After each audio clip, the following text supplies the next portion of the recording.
চট্টগ্রামের ফটিকছড়ির নারায়ণহাট ইউনিয়নে খালের চর ও মাটি কাটা নিয়ে দুপক্ষের দ্বন্দ্ব চরমে পৌঁছেছে। এই বিষয়কে কেন্দ্র করে উভয় পক্ষ উপজেলা নির্বাহী অফিসার বরাবর লিখিত অভিযোগ ও পাল্টা অভিযোগও করেছেন। উভয় অভিযোগে একে অপরকে অবৈধ বালু ও মাটি কাটার সাথে জড়িত বলে দাবি করেন। এ নিয়ে সামাজিক যোগাযোগ মাধ্যমে ফেসবুক আইডি থেকে একে অপরকে কটাক্ষ করে লাইভ প্রচার করেছে, যা নিয়ে উভয় পক্ষের মধ্যে দ্বন্দ্ব চরম আকার ধারণ করেছে। এই ঘটনায় যে কোনো সময় উভয়ের মধ্যে রক্তক্ষয়ী সংঘর্ষের আশঙ্কা দেখা দিবে। এই ব্যাপারে উপজেলা নির্বাহী অফিসার মোহাম্মদ মোজাব্বেল হক চৌধুরী বলেন, ইতিমধ্যে অবৈধ এসব বিষয়ে ব্যবস্থা নেওয়া সহ অনেককে জেল জরিমানা করা হয়েছে। অবৈধ বালু ও মাটি কাটার সাথে যারাই জড়িত থাকবে তাদের বিরুদ্ধে ব্যবস্থা নেওয়া হবে, কাউকে ছাড় দেওয়া হবে না বলে জানান তিনি। বিস্তারিত জানাচ্ছেন চট্টগ্রামের ফটিকছড়ি থেকে আলমগীর নিশাল। কোনো বালু মাটি উত্তোলনের সাথে আমি জড়িত নই। পুরে যত অপকর্ম সেই অপকর্মগুলো করতেছে, বালু কাটছে, মেডি কাটছে, বালু মেরে ব্যবসা করা আর কোনো অন্য কোনো ব্যবসা নেই। মিলে আজমের সিন্ডিকেট আছে, সিন্ডিকেটে মিলে 2-4 মিলিয়ে তারা ব্যবসা করছি। এটা বোরখান ভাই ব্যবসা নেওয়া করে, আল্লাহ ভাই ব্যবসা নেওয়া করে। যদি আমি এই কাজে জড়িত থাকি, মাটি কাটা বালু কাটা এগুলো আমি করতাম, তাহলে ওনারা কেন আমার অভিযোগের আগে আমার জন্য অভিযোগ করে নাই? যেহেতু উনি রানিং মেম্বার, উনি ওয়ার্ডের দায়িত্ব আছেন, তাইলে তো উনি যে কোনো আইনসঙ্গত বিষয়ে আমার জন্য ব্যবস্থা নিতে পারতেন, আমি যদি ওই ধরনের 2 নম্বরই কাজ করতাম। ফটিকছড়ির নারায়ণহাটে অবৈধ মাটি কাটা নিয়ে দুটি পক্ষের উত্তেজনা চলছে। আমি ওই সানবুদ্দামাকে যে রুটের কাজ হচ্ছে সেই রোডে অনেক তারা 1 বছর পর্যন্ত সেটা রেখে দিয়েছেন। তাদেরকে আমরা অনেকবার অনুরোধ করার পর চেয়ারম্যান এবং আমি অনুরোধ করার পর তারা গদ্যগুলা বিট বালু না পাওয়ার কারণে এই বরাদ্দ পাচ্ছে না। পরে তারা যখন আমাদের সহযোগী ছিল, আমরা একটা জুতের জায়গা নিয়ে কিছু বিট বালু এনে ওখানে গর্তগুলা পড়াই দিছি, রাস্তার বিট বালু দেওয়ার সহযোগিতা করছি। সেটা আমি আগে বলেছি, এখনো বলছি, কিন্তু বাদ বাকি কোনো বালু মাটি উত্তোলনের সাথে আমি জড়িত। ইউনিয়ন পরিষদের মেম্বার আলতাফ হোসেনের সঙ্গে স্থানীয় শফিউল আজমের চরম দ্বন্দ্বে উত্তেজনাকর পরিস্থিতি বিরাজ করছে। চাঁদপুরের যত অপকর্ম সেই অপকর্মগুলো করতেছে।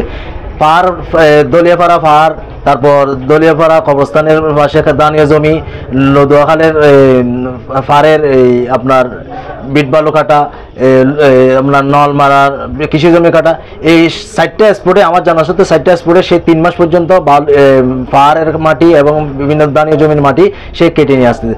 সেই মাটির ব্যবসার সাথে জড়িত। সে মাটির ব্যবসা করে শান্তির ফিল্ডে মাটি দিয়েছেন, এখানে শাহজাহানের ঘরের সামনে মাটি দিয়েছেন, এইখানে অনেক স্পট আছে যে উনি মাটি দিয়েছেন। এদিকে অবৈধ মাটি কাটা নিয়ে পরস্পরকে দায়ী করে দুপক্ষই উপজেলা নির্বাহী অফিসারের কাছে লিখিত অভিযোগ দায়ের করেছেন।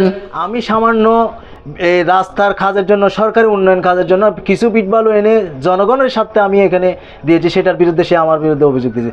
অপরাধ করতেছে সেই, ব্যবসা কালো ব্যবসা করতেছে সেই, মাটির ব্যবসা করতেছে সেই, অপরাধটা দিল আমার বিরুদ্ধে।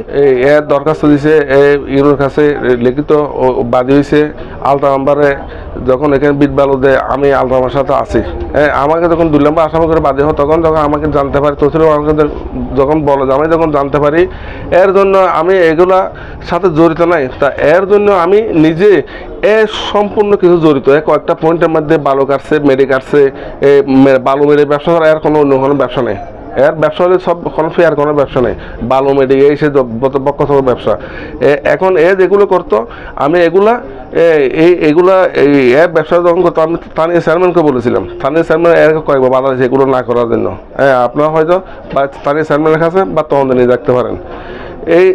এগুলোর জন্য আমি এখন এই নমদের কাছে লিখিতভাবে বাদী হয়েছি, তারপর আপনার এসিডেন্টের কাছে লিখিতভাবে বাদী হয়েছি।